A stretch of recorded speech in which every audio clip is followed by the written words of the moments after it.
সে নদীতে অতিক্রম করে যায় আর বুঝতে পারে এই সময় আসরের রক্ত হয়ে গেছে, তাহলে তাকে ওই নদীর মধ্যে তাকে ইশারায় হলেও যেভাবে সে পারে সেভাবে তাকে নামাজ পড়ে নিতে হবে।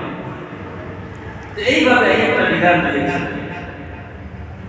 তো আল্লাহ পাক রব্বুল আলামিন আল্লাহ নবী বিশ্বনবী সাল্লাল্লাহু আলাইহি ওয়াসাল্লাম বলেছেন যে এই সব বিধানগুলো পালন করবে সাথে সাথে যে বান্দারা এই তিনটা কাজ করলে আল্লাহ পাক রব্বুল আলামিন তাকে সহজে জান্নাত দান করবেন। সুবহানাল্লাহ।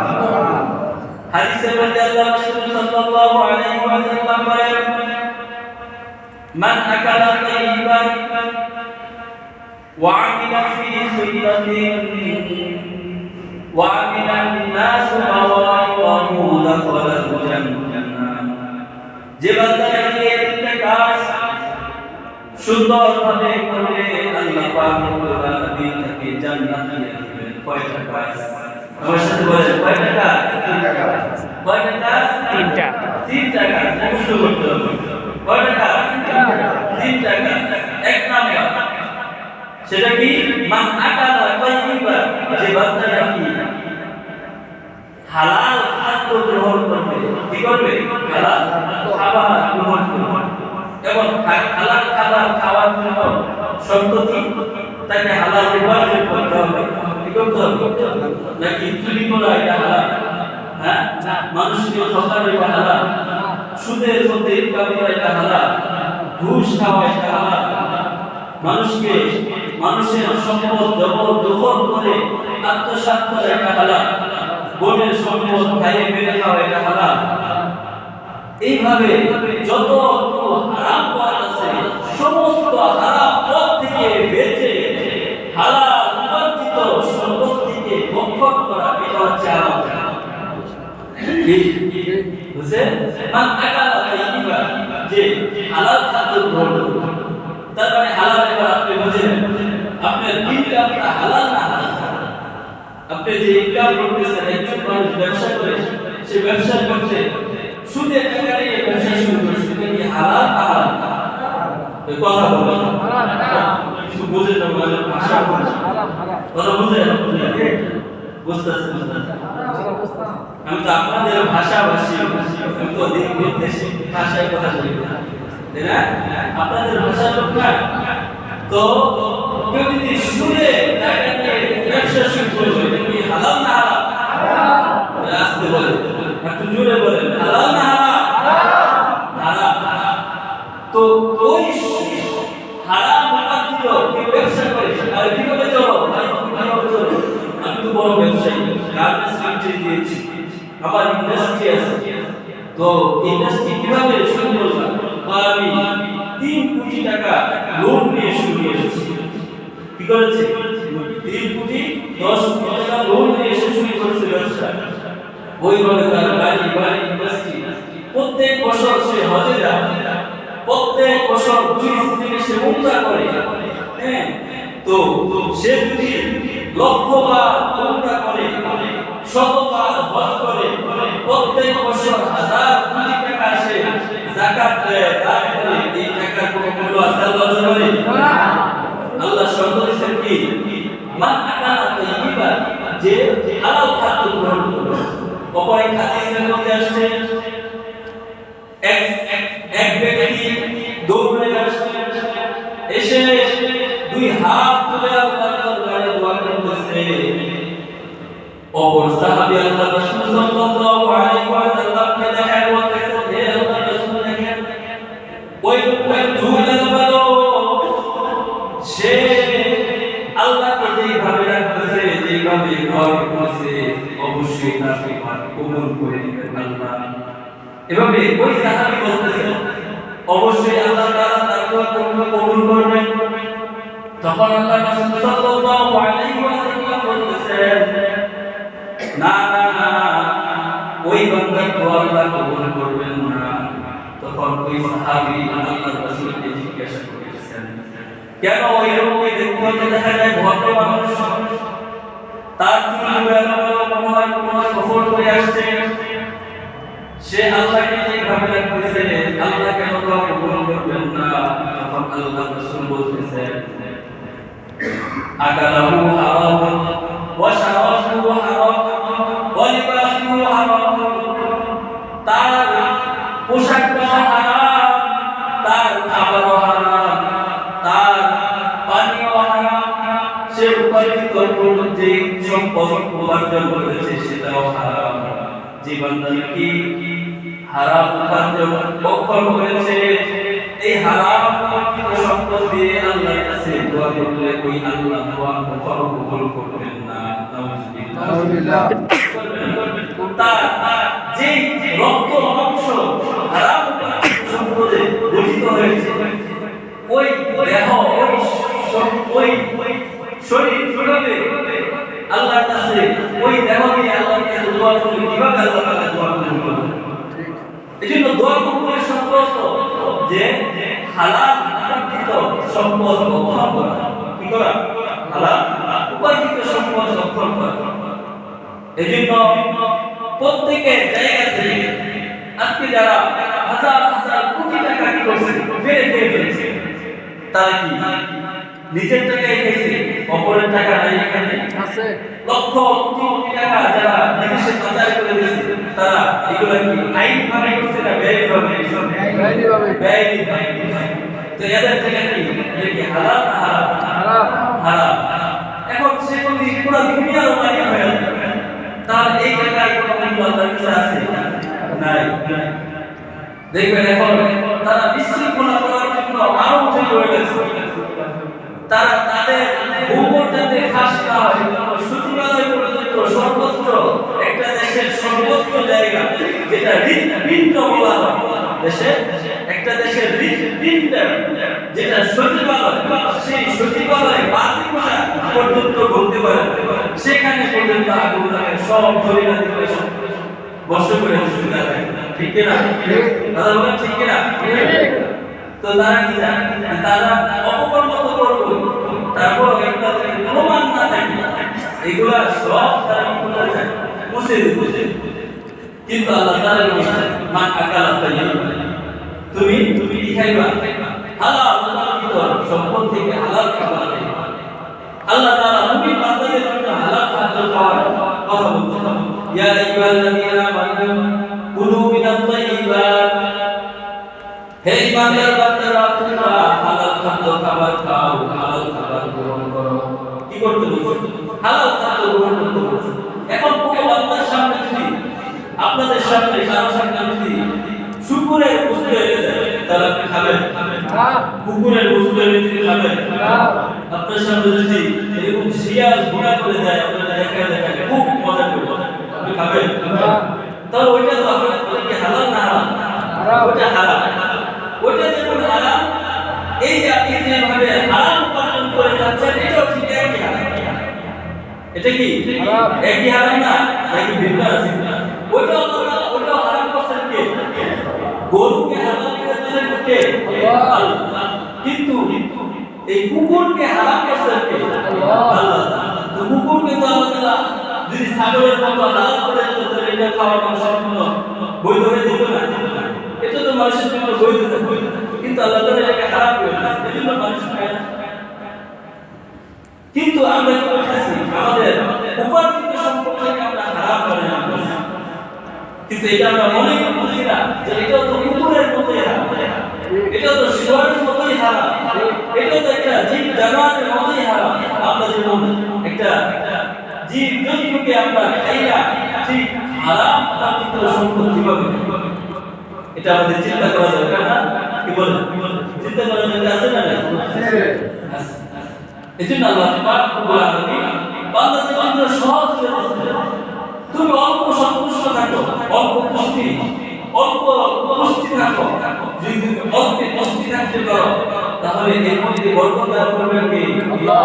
আল্লাহ তাআলা বরকত দান করবেন। আমরা মনে করি যে আমরা এটা না করলে ওইটা আমাদের জিন্দেগি চলবে না, আমরা যদি ওইটা না করি তাহলে আমাদের জিন্দেগি চলবে না। কিন্তু আল্লাহ তাআলা এমন মানুষ চালাই দিয়েছেন যে যাদেরকে আল্লাহ তাআলা কোনো আসবাব ছাড়া, কোনো কিছু ছাড়াই আল্লাহ তাআলা তাদেরকে খাওয়াইছেন, তাদেরকে লালন পালন করছেন না? এই কথা বলে বুঝছেন না? আচ্ছা পেটের ভিতরে যখন বাচ্চা আসে তখন ওইখানে খাবার পৌঁছায় দেন কে? এখানে মানুষের কোনো হাত আছে না? এটা তো একেবারে বাস্তব একটা উদাহরণ না যে এই যে 8 মাস 9 মাস 10 মাস পেটের ভিতরে একটা বাচ্চা যখন আসে তখন তার ভিতরে জান থাকে না, তার খাবারের প্রয়োজন ওইখানে ব্যবস্থা করেন কে? কোন মানুষের হাত আছে? কোন মানুষ যেখানে খাবার পৌঁছাইতে পারে? পৌঁছাইতে পারে। এরকম অনেক উদাহরণ আল্লাহ কোরআনের মধ্যে দিয়েছেন। মারিয়াম আলাইহিস সালাম, ঈসা আলাইহিস সালামের আম্মা সূরা মারিয়ামের ভিতরে আসছে। মারিয়াম আলাইহিস সালামকে আল্লাহ রাব্বুল আলামিন বেবুসের ফল খাওয়াইতেন।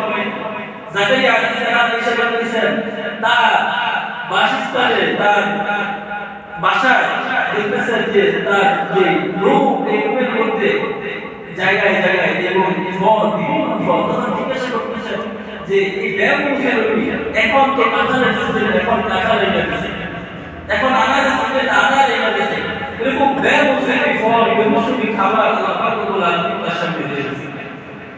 তোমরা জিজ্ঞাসা করতেছেন কি ব্যাপার, তোমার সাথে খাবার কোথেকে আসছে, এখন তো এই ফলের মৌসুম না। তখন মারিয়াম আলাইহিস সালাম বলতেছেন যে আল্লাহ তাআলা আমার জন্য এই খাবারের ব্যবস্থা করে দিয়েছেন। সুবহানাল্লাহ। হযরত ইউনূস আলাইহিস সালাম তিনি 40 দিন পর্যন্ত মাছের পেটে ছিলেন। ওইখানে আল্লাহ পাক রব্বুল আলামিন তাকে খাবারের ব্যবস্থা করে দিয়েছেন, তাকে জীবিত রাখছেন। রাখেন কি রাখেন? আল্লাহ পাক পারেন কি পারেন? পারেন। এইভাবে আল্লাহ পাক রব্বুল আলামিন বিভিন্ন উদাহরণ পেশ করেছেন যে মানুষের জন্য আল্লাহ পাক রব্বুল আলামিন এজন্য হাদিসে কুদসির ভিতরে আসছে আনা ইনদা যান্নি আবদি যে বান্দা নাকি আমার উপর যেরকম ধারণা করে, যেরকম বিশ্বাস, যেরকম ধারণা নিয়ে সে চলে, আমি আল্লাহ ওই বান্দাকে ওই রকম ভাবে চালাই। সুবহানাল্লাহ। কিভাবে চালাই? ওইভাবে চালাই। ঠিক। সাহাবীদের ঘটনা আসছে যে সাহাবী তারা যখন নাকি এই আল্লাহ রাসূল বলেন যে আমার এই দিনকে তোমরা বান্দি ওয়াইনি ওয়ালা আয়া, আমার একটা বাণীও তোমরা যার কাছে আছে সে অন্যের কাছে পৌঁছায় দাও। বিদায় হজের এই মাসের পরে সাহাবায়ে কিরাম চতুর্দিকে ছড়ায় পড়ছেন। যখন ছড়ায় পড়ছেন তখন ওই সাহাবীরা তারা সমুদ্র পাড়ি দিয়ে আফ্রিকার জঙ্গলে রওনা করছেন।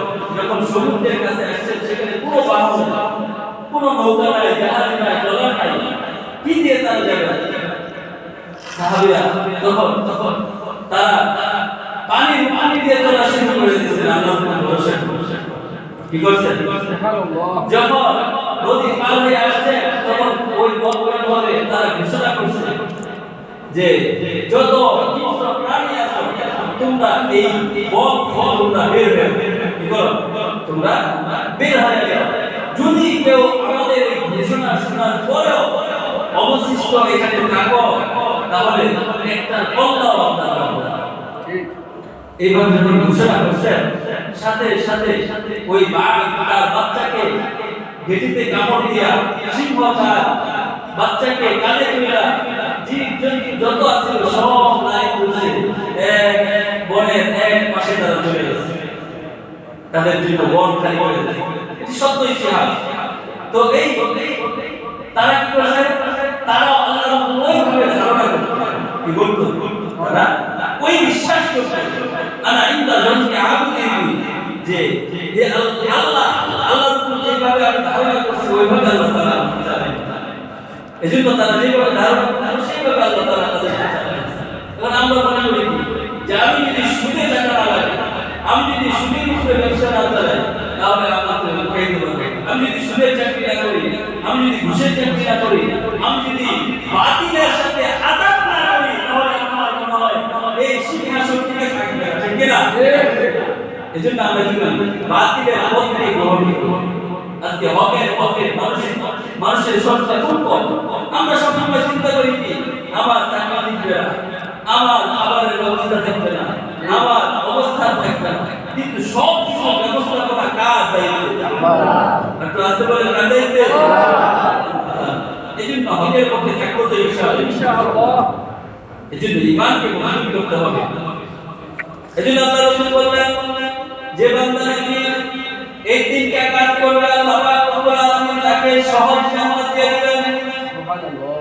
আর নামাজ রোজা হজ যাকাত সব কিছু করার পরেও তারা এই তিনটা রূপে থাকবে না, তারা নামাজ রোজা করার পরেও তাদের এই নামাজ রোজা আল্লাহর দরবারে কবুল হবে না। এর মধ্যে এক নাম্বার হচ্ছে কি মান আকালা তাইয়িবান, এক নাম্বার হচ্ছে হালাল খাদ্য গ্রহণ করা, হালাল উপার্জন করা, হালাল পথে খরচ করা, হালাল খাদ্য গ্রহণ করা, এই এক নাম্বার। দুই নাম্বার হচ্ছে ওয়ামিলা ফি সুন্নতি, প্রতিটা আমল আল্লাহ রাসূল সাল্লাল্লাহু আলাইহি ওয়াসাল্লামের সুন্নাত অনুযায়ী হওয়া, পাক অনুযায়ী হওয়া, আল্লাহ রাসূলের সুন্নাত অনুযায়ী হওয়া। কোন বান্দা নামাজে আসছে, সে নিজের মতো করে নামাজ পড়ে, কি করবে? নিজের মতো করে নামাজ পড়ে। নামাজে আল্লাহ রাসূল বলেছেন যে নামাজে কি করা? হাত উঠানো সুন্নাত নাকি ফরজ? সুন্নাত। হ্যাঁ, সুন্নাত। এইভাবে সে সুন্নতের উপর অনুসরণ করলো। হ্যাঁ, প্রত্যেকটা কাজে সুন্নাত তার পাইলো না, এই আমল আল্লাহর কাছে গ্রহণীয় হবে। কথা বলেন, গ্রহণীয় হবে। ফরজকে আদায় করার জন্য সুন্নতের প্রয়োজন। কি করা? ফরজ আদায় করার জন্য কি করা? সুন্নতের প্রয়োজন। কেউ যদি সুন্নত মোতাবেক প্রতিটা কাজ করে, এই কাজ কবুল করে নেবেন কে? আল্লাহ। এজন্য প্রত্যেকটা আমল সুন্নত অনুযায়ী হবে। ওয়ামিলা ফি সুন্নতি ওয়া আমিনান নাস বাওয়াইকাহু, এবং প্রত্যেক মানুষের সাথে এমন আচরণ করা যাতে মানুষ তার দ্বারা কি না পায়? কষ্ট না পায়। কি না পায়? মানুষ তার দ্বারা কষ্ট না পায়। এখন আমাদের আচরণ আমরা মিলাই যে আমরা মানুষের সাথে কেমন আচরণ করি, আমার দ্বারা মানুষ কষ্ট পায় কি? মানুষের নিরাপত্তা দেওয়া, মানুষের সাথে সৎ আচরণ করা, মানুষ যাতে আমার উপর অসন্তুষ্ট না হয়, এইভাবে আচরণ করা। আজকে দেখবেন বিভিন্ন জায়গায় মানুষকে হত্যা করে ফেলতেছে। কি করতেছে? মানুষকে কি করতেছে? হত্যা করে ফেলতেছে। মানুষকে গুম করে ফেলতেছে। মানুষকে গুম করে ফেলতেছে। এটা কি মানুষ নিরাপদ? বলছে কিয়ামতের আগ মুহূর্তে দুইটা এক শ্রেণীর মানুষ হবে, যে একজন মানুষ আরেকজন মানুষকে খুন করবে। যে খুন করবে সে জানবে না কেন তাকে খুন করা হইল, আর যে খুন হবে সেও জানবে না কেন তাকে খুন করা হইল। এখন এরকমই চলতেছে। দেখবেন অসংখ্য জায়গায় মানুষ হত্যা, সামান্য কারণে যুবক ভাইরা তারা করতেছে মারামারি করে একজনের পিঠে মেরে ফেলতেছে। এরকম আছে না? কথা বলেন, আছে না? শুধু সামান্য তর্ক হয়েছে, কথা হয়েছে, মানুষকে হত্যা করে ফেলতেছে। এই জন্য মানুষের নিরাপত্তা দেওয়া, মানুষের সাথে সদ আচরণ করা, মানুষ যাতে আপনার হাত থেকে কোনোভাবে কষ্ট না পায়, এই দিকে খেয়াল করা। আল্লাহ রাসূল সাল্লাল্লাহু আলাইহি ওয়াসাল্লামের অসংখ্য ঘটনা দেখবেন। এক বুড়ির ঘটনা তো সবাই জানে, যে বুড়ি তার রাস্তায় প্রতিদিন কাঁটা দিয়ে রাখতো, আর ওই বুড়ির খেদমত করার জন্য আল্লাহ রাসূল লোক পাঠাইতেন, নিজে যাইতেন। ঠিক না? তিনি কখনো তার জন্য ভিন্ন কোনো ব্যবস্থা নিতেন না, তার জন্য দোয়া করতেন। যখন নাকি তায়েফের ময়দানে আল্লাহ রাসূল সাল্লাল্লাহু আলাইহি ওয়াসাল্লামকে কাফেররা পর্যন্ত পাথর নিক্ষেপ করে রক্তাক্ত করেছিল, ওই সময় আল্লাহ রাসূল সাল্লাল্লাহু আলাইহি ওয়াসাল্লাম কাফেরদের জন্য পর্যন্ত করেন বদদুয়া করেন। তার মানে হচ্ছে আল্লাহ রাসূল এই কথা শিখাইতে চেয়েছেন যে মানুষকে কখনো কি করবা না, কষ্ট দিবা না। তোমার জবান দ্বারা, তোমার আচরণের মাধ্যমে, তোমার কোনো কাজের মাধ্যমে মানুষ যেন কষ্ট না পায়। কি না পায়? মানুষ যেন কষ্ট না পায়। তাহলে কয়টা কাজ করতে হবে? তিনটা। এক নাম্বার কাজ হচ্ছে মান আকালা তাইয়িবান, উত্তম হালাল রিজিক ভক্ষণ করা। দুই নাম্বার হচ্ছে ওয়া আমিলা ফি সুন্নতি, প্রতিটা কাজ আমি নামাজ পড়বো, আমি রোজা রাখবো, আমি দান খয়রাত করবো, আমি যা কিছু করি আমার দৈনন্দিন জীবনের প্রত্যেকটা মুহূর্ত যেন আল্লাহ রাসূলের সুন্নাহ অনুযায়ী হয়। কি অনুযায়ী হয়? আল্লাহ রাসূলের সুন্নাহ অনুযায়ী হয়। তিন নাম্বার হচ্ছে যে আমার জীবনের প্রতিটা মানুষ নিরাপদ থাকে। আজকে থেকে আমরা এই প্রতিজ্ঞা করি যে আমি আমার আচরণের মাধ্যমে, আমার ভাষার মাধ্যমে, আমার চলা বলার মাধ্যমে কোনো মানুষকে আমি কষ্ট দিব না। রাজি আছি তো ইনশাআল্লাহ? এই তিনটা কাজ যে বান্দা করবে, আল্লাহ রাসূল বলেন দাখালাল জান্নাহ, ওই ব্যক্তি ওই জান্নাতে প্রবেশ করবে। আল্লাহ সুবহানাল্লাহ। আল্লাহ তাআলা আমাদেরকে এই কথাগুলোর উপর আমল করা তৌফিক দান করুন। ওয়া আখির দাওয়ানা আলহামদুলিল্লাহি রাব্বিল আলামিন।